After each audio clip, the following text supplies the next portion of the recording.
Welcome to this week's logical thinking activity on relationships. In this activity, you will be looking for ways certain things are related. Related is another way to say connected. So when I say we are looking for ways certain things are related, it means we are looking for ways certain things are connected. The relationships in this activity are not always obvious, so we must be flexible in our thinking. Sometimes we might think we see an obvious relationship, but then that relationship does not hold up. Our job is to look for other, less obvious similarities. So on this slide, you can see the first activity for this week. Even though this activity is in your reading folder, you might wonder why this page is filled with pictures. This week we are looking at relationships between pictures, and next week you will see the same kind of thinking that you use to notice relationships between pictures, to notice relationships between words. When we read, it is important for us to make connections and notice relationships between characters and plots. Noticing relationships is an important critical thinking skill. Okay, so on this slide, you can see the top section is filled with objects called Hertogs. We need to use our reasoning ability to figure out what a Hertog is. Below, we can see a section that is filled with objects that are not Hertogs, right here. We need to use our reasoning ability to figure out what makes the objects in the top box Hertogs, and what is it about the box below that disqualifies it from being a Hertog. Disqualified means it does not fit in. Once we figure out what the relationship is, we will move to the bottom section right here, where we identify which of the 12 objects are also Hertogs. On the side, you can see a space for you to type what it is that makes something a Hertog. Let's get started. I am going to model my thinking for the first part of the first slide. Then it is up to you to complete the rest of the activity. What do you notice is the same about all the objects in the Hertog box? It needs to be something that are all the same, not what is the same for most. Right away, I am noticing that all the objects in the Hertog box have curves.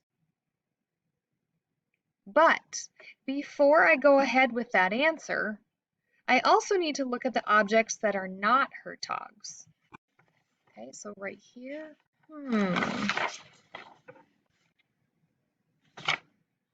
I'm noticing that there are two objects in the not Hertog box that also have curves, right here and right here.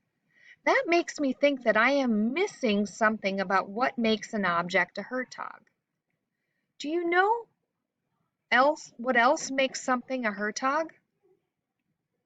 Now I'm noticing that the Hertogs have more than one curved part.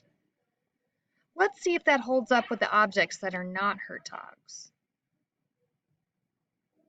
So this one only has one Hertog, or one curve. Okay.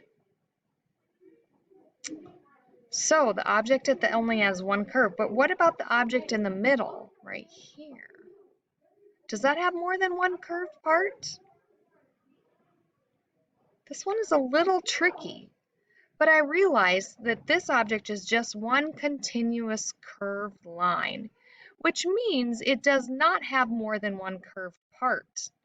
Now that we have figured out what characteristics make something a Hertog, I'm going to type it on the side.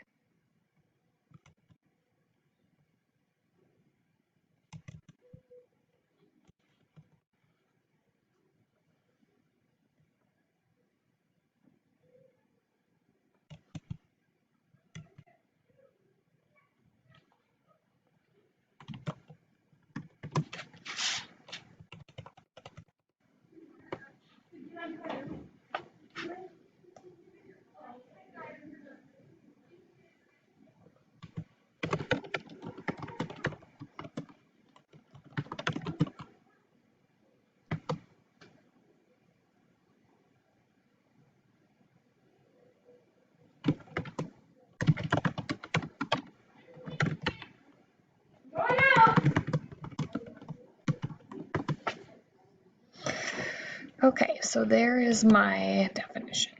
Okay. Then, once I've got that done, my next step is to circle the objects in the bottom group that are Hertogs.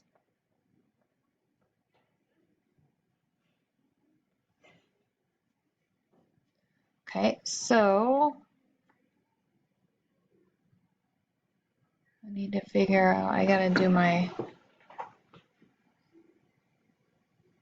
write here. So image shape.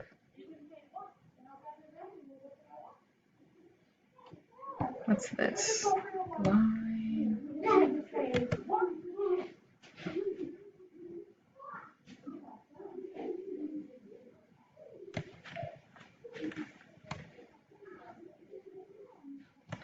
No, that's not what I want. So I'm gonna go back on that. Tools, let's look for tools here.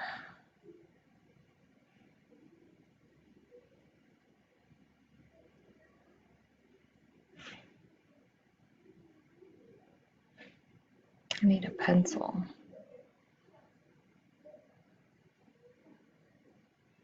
Edit, no. Arrange tools, spelling, exploring.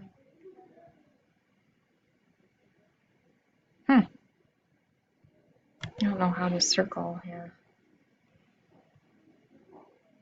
Okay, since I'm not able to circle them, we're gonna talk through the first row and then I'll let you continue and finish. So talking about the Hertog here has more than one curve. So this one, whoops, this one has more than one curve right here. How about this one right here? No. This one, no. This one, no. So really we only have one Hertog in this first row. Okay, so now that you know what it is, I'm going to let you finish your slides and good luck.